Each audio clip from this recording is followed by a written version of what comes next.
حضرت عمر بہادر تھے تو بہادر لوگوں کو پسند بھی بڑا کرتے تھے۔ حضرت عبداللہ ابن زبیر چھوٹے تھے، بچوں کے ساتھ کھیل رہے تھے، اور یہ وہی حضرت عبداللہ ابن زبیر ہیں جو بعد میں امام حسین کے قاتلوں کے سامنے ڈٹ کے کھڑے ہو گئے اور انہوں نے اعلانیہ ان لوگوں کا بائیکاٹ بھی کیا اور ان لوگوں کے ساتھ صف آرا بھی ہوئے حضرت عبداللہ ابن زبیر، اور فرماتے ہیں کہ میری ماں 90 سال سے زیادہ عمر تھی حضرت اسماء بنت ابی بکر کی۔ جب میں نے انہیں کہا نا اماں وقت آ گیا ہے شہادت کا، تو میری اماں مجھے کہنے لگی پتر میدان میں رہنا، میدان میں بکرے کو ذبح ہوتے وقت تکلیف ہوتی ہے، جب اس کی کھال اتاری جائے پھر کوئی تکلیف نہیں ہوتی، ایسے ہی کمزور نہ پڑنا۔ ہمارے ہاں تو لوگ کہتے ہیں پتر اندروں کنڈی لے لے، ساڑی نہیں لڑائی، اور جب ہمارے گھر آگ آئے گی پھر اسے اب بند کریں گے، ابھی نہ تو بالکل باہر نہ نکل۔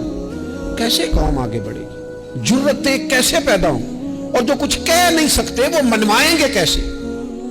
جو بات کرنے کی طاقت نہیں رکھتے وہ اپنا منوائیں گے کیسے؟ حضرت عبداللہ ابن زبیر رضی اللہ تعالیٰ عنہ اپنے دوستوں کے ساتھ گلی میں کھیل رہے تھے، جناب عمر فاروق آ گئے، حضرت عمر فاروق کا جلال تھا، بچے ان کو دیکھ کے دوڑ گئے، حضرت عبداللہ ابن زبیر کھڑے، حضرت عمر قریب آئے، کہنے لگے پتر آپ کیوں نہیں دوڑے؟ حضرت عبداللہ ابن زبیر چھوٹے سے ہیں، کہنے لگے جی کیوں میں دوڑتا، میں نے کوئی جرم کیا ہے؟ تو میں نے غلطی کی ہے، بھلا کیوں دوڑوں؟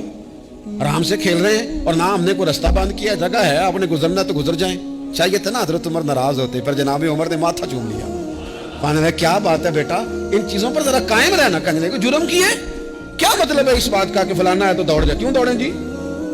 تو ہم نے جو قوم کو سکھانا شروع کیا ہے نا، لیکن فقر اور چیز ہے، درویشی اور چیز ہے، سادگی، لیکن ظلم سہنا اور چیز ہے۔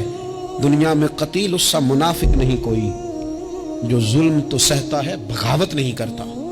اپنی زندگی میں عزم کو، ہمت کو، نظریے کو بلند کریں، مظلومانہ مزاج نہ پیدا کریں، بلا وجہ دکھ سنا سنا کے اپنے آپ کو کمزور نہ کریں۔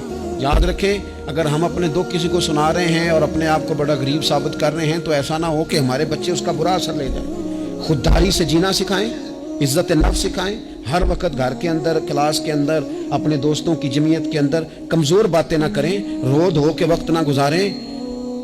رونے سے بھی رات گزر جاتی ہے، ہنسنے سے بھی رات گزر جاتی ہے، ناشکری سے بھی دن بیت جاتا ہے اور شکر سے بھی، لیکن بس بات اتنی ہے کہ شکر والوں کا ذرا صحیح بیت جاتا ہے، ہنسنے والوں کا ذرا صحیح بیت جاتا ہے۔